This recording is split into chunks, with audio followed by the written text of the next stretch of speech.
Saudações a todos, eu me chamo João Luiz Martinez Chimbegueto, sou mestrando em Direito da linha de pesquisa Teoria e História da Jurisdição do Centro Universitário Internacional, Uninter, de Curitiba, Paraná, Brasil. Inicialmente eu gostaria de fazer um agradecimento à Universidade Lusófona do Porto, à Faculdade de Direito e Ciência Política, ao Iberojur, Instituto Ibero-Americano de Estudos Jurídicos. Gostaria de agradecer especialmente ao coordenador Fábio da Silva Veiga por todo o tempo dispensado, por toda a assistência e as rápidas respostas aos e-mails, as dúvidas que eu suscitei a ele. Preciso agradecer também especialmente ao coordenador do mestrado, o professor Daniel Ferreira, por todo o incentivo e conselho em participar desse seminário. Infelizmente não poderei comparecer pessoalmente a Portugal, ao evento, mas eu deixarei esse vídeo com a minha contribuição a esse primeiro simpósio luso-brasileiro de direito público. Bem, o tema do meu artigo é os efeitos do neoliberalismo nas relações laborais.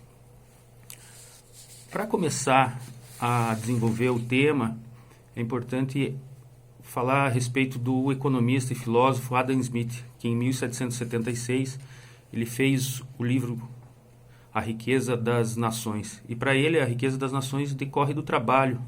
E o trabalho, para ser eficaz, ele precisa ser dividido. Então, ele propunha a divisão do trabalho como meio de otimizar o trabalho.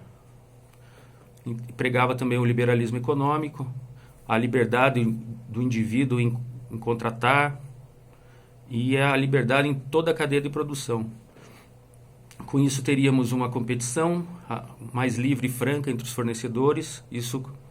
Essa concorrência ela levaria à queda de preços, à evolução dos produtos, à maior tecnologia e o mercado se autorregularia. Isso aí é o que ele chama de a mão invisível do mercado. A liberdade econômica de Adam Smith, ela foi, nas relações contratuais, juntamente com a igualdade, foram adotados pela Revolução Francesa de 1789, com esse respeito absoluto à autonomia da vontade. Com o resultado dessa liberdade e dessa suposta igualdade entre os contratantes, nós tivemos uma submissão dos trabalhadores, os assalariados, aos proprietários de empresa, aos empresários. E com isso, todas as condições de trabalho, por serem definidas tão somente pelos empresários, existiam total desequilíbrio. Então, nós tivemos jornadas extensivas, jornadas de 14 a 16 horas diárias, baixos salários, péssimas condições de higiene, de habitação. Os trabalhadores viviam, infelizmente, em cortiços, muito próximos às indústrias. A ideologia liberal ela teve o seu auge no século XIX e o seu fim ocorreu com a quebra da Bolsa em Nova York em 1929. E até então a maior potência mundial era a Inglaterra. Bem, após a Bolsa ter quebrado, foi instalado nos Estados Unidos pelo presidente Roosevelt o New Deal, que era uma série de medidas econômicas, protecionistas, desenvolvidas pelo economista John Maynard Keynes, sendo que esse modelo foi utilizado pelas principais potências até os anos 70, mais precisamente até 1976, com a crise do petróleo.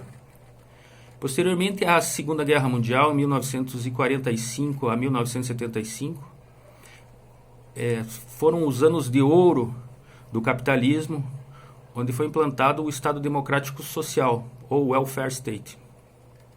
Com o fim da Guerra Fria e o triunfo capitalista, o centro capitalista formado por Estados Unidos, a Europa Ocidental e o Japão passam a disseminar o neoliberalismo como uma forma de acabar com a intervenção dos estados na economia. Permitir a entrada de produtos e empresas multinacionais, impedir regulações nas relações de trabalho, criando assim uma mão de obra barata, formando um mercado consumidor. Essa propaganda no neoliberalismo é que se chegaria com ele ao progresso, através dessa livre concorrência, da abertura dos mercados, haveria uma maior transparência nas relações do governo, inclusive seria uma forma de combater a própria corrupção. Assim, os países da América Latina que enfrentavam crises políticas, regimes ditatoriais, crises econômicas e crescimento da dívida externa, elas foram presas fáceis para essa implantação desse ideal neoliberalista. Excetuando Cuba, a América Latina como um todo adotou essa ideologia neoliberal, que acabou sendo uma forma de dominação dos países ricos, pois não havia um intervencionismo dos estados pobres, né, que estavam submetidos a esse ideal.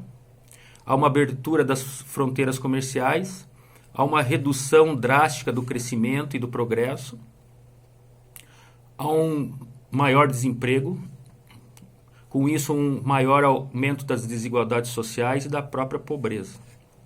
Há também uma baixa qualidade de serviços públicos, saúde e educação não passam mais a ser obrigações do Estado, e essas reformas, tanto trabalhistas como previdenciárias, elas transferiram os deveres do Estado para os próprios trabalhadores.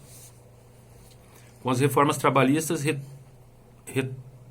retorna-se ao ideal de igualdade entre o empresário e o trabalhador, resultando num achatamento dos salários, a precarização das relações de trabalho e, com isso, maior desemprego, maior crise econômica.